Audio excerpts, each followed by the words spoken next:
WWE Crown Jewel is this Saturday from Riyadh, Saudi Arabia. And you know the Flex Zone podcast, the only place giving you wrestling content and sports how you want it, when you need it. And yours truly, God's favorite host, is going to be live on Saturday, 1 p.m. Eastern, 12 p.m. Central, 10 a.m. Pacific. And we got a Women's Tag Team Championship Fatal 4-Way. As the Women's Tag Team Champions, Bianca Belair and Jade Cargill take on Chelsea Green and Piper Niven. The newly minted, pretty much main roster call-ups, because they're about to get called up, two of the four members of Meta-4 from the NXT brand, Lash Legend and Jakara Lollipop Jackson, against Damage Control, Io Sky, and Kyrie, saying make sure you guys super hit that subscribe button, like or bomb that like button, backdrop that bell, sound off below in the comment sections, leave your favorite emoji, let me know your predictions for the match, as we will be live on Saturday. Honestly, pretty much since the inception of the Women's Tag Team Championships, when the Boston Hood connection of Sasha Banks and Bayley won the championships initially, and then they dropped them to the Iconics at WrestleMania. The Women's Tag Team Championship picture in WWE, it's really been a who cares. A lot of makeshift tag teams, a lot of thrown together teams, a lot of matches just being booked for the sake of being booked, no real story, no real emotional investment. Just nothing to really sink your teeth into with the Women's Tag Team Championships. I said, hey, it would be more entertaining if I took them out live with you guys on stream and burned them in my backyard. That would be more entertaining than the things they're doing with the Women's Tag Team Championships. I do want to give Triple H and WWE credit over the last few months, probably maybe since Money in the Bank. We've seen more of a focus on the Women's Tag Team Championships. Doesn't make it good, doesn't make it must-see TV, but they are trying. We've seen more teams used, and we've seen also teams just kind of fade into obscurity. Where is Caden Connor and Katana Chance? Where is Alba Faye and Isla Dawn? Where are some of these teams? I think NXT, the women on NXT have a lot of capable tag teams that should be included in this fray of women. If we're going to have the women's tag team champions go from Raw, SmackDown, why not have them go to NXT as well? We see them go to NXT time to time.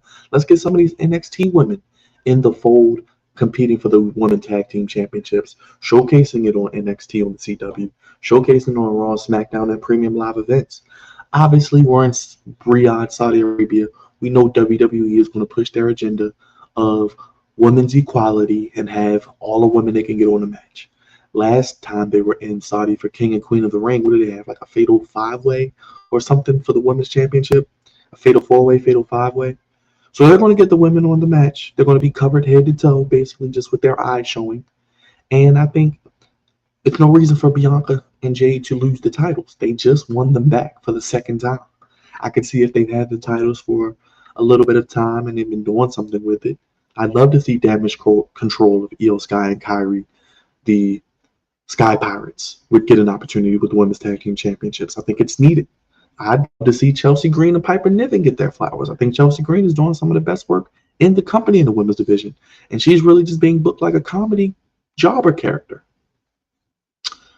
But speaking of Chelsea Green, I think she actually is going to take the pin in this match. It's no elimination style. It's just a regular fatal 4-way. So 8 women in the ring, or 8 women total, 4 teams. What could go wrong, right? Could be a lot of interesting spots. We know Jade does the bare minimum. Lash Legend and Jakara Jackson, to me, they're still green, even though Lash Legend has some potential. I'm sure they see a lot of Bianca Belair and Jade in her. Jakara Jackson and Lash Legend are an actual team in the same faction. Like I said, Meta-4 is probably getting ready to get called up. Could they shock the world and go with Lash Legend and Jakara Lollipop Jackson to win the titles? I think it's too soon. I think inevitably that's where we could head to if we're going to do the Bianca and Jade split. Who turns on who? Do they face each other at WrestleMania? Looks like that's where they're headed. But I think Bianca and Jade retain the titles. I really don't think it's really too much here. I don't know really if any titles are going to change hands on Saturday. Could happen for a shock value, but as we head into Survivor Series and Saturday night's main event, Seems like they're going to save the big title changes for that show, those shows. Like I said, this match is on the card to push the women's agenda, get a lot of people more exposure, have them covered from head to toe. I think Lash Legend and Jakara Jackson will look strong, not take the pin. Damage Control already lost to Bianca and Jade, so they're not taking the pin again. I think it's inevitable that Chelsea Green is going to take the pin, continue her losing ways and jobber status and her comedy character status. What I would do is, if we're going to do this women's mid-card championship, maybe they introduce it 2025. Maybe the first champion is crowned at WrestleMania in Vegas. Maybe a women's battle royal or some sort of way to get a lot of women on the card. Why not introduce the women's global championship or women's intercontinental championship that can float on different shows, possibly even two on Raw and SmackDown? And I would give Chelsea Green heavy consideration as the first champion, the inaugural champion. But they got to build her up, book her right, stop with the goofy comedy character. I would say either Chelsea Green or Naomi as one of the two that could be the inaugural women's global champion. That's what I'm going to call it, because I feel like it should be something that's globally represented on both shows. But I think Bianca and Jade win here. Not much to talk about it. Like I said, they're trying with the Women's Tag Team Championship division. It's on TV more, but Raw is only 2 hours now. SmackDown is going to 3 hours. I'd love to see more teams called up. But this is really a bathroom break match, if I'm being honest. I don't really care what happens in this match, who wins, who loses. I think Bianca and Jade retain. Cut my life into pieces. This is my last resort. Make sure you guys spear that subscribe button. Like or bomb that like button. Tombstone that thumbs up. Backdrop that bell. Sound off down below in the comment section. If anything, leave your favorite emoji. It helps us out in the YouTube algorithm, in the YouTube world of growth and content creation.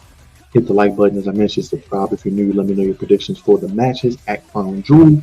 What match you're looking forward to seeing. Of course, we will be live on Saturday at 1 p.m., 4 p.m. Central, and 10 a.m. Pacific. I think Jade and Bianca keep the Women's Tag Team Championships for now.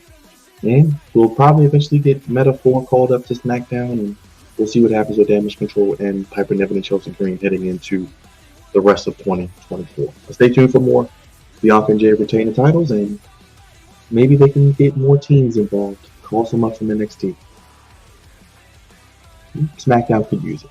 So could Raw. So we'll see what happens. Stay tuned for more on the Flex Zone podcast.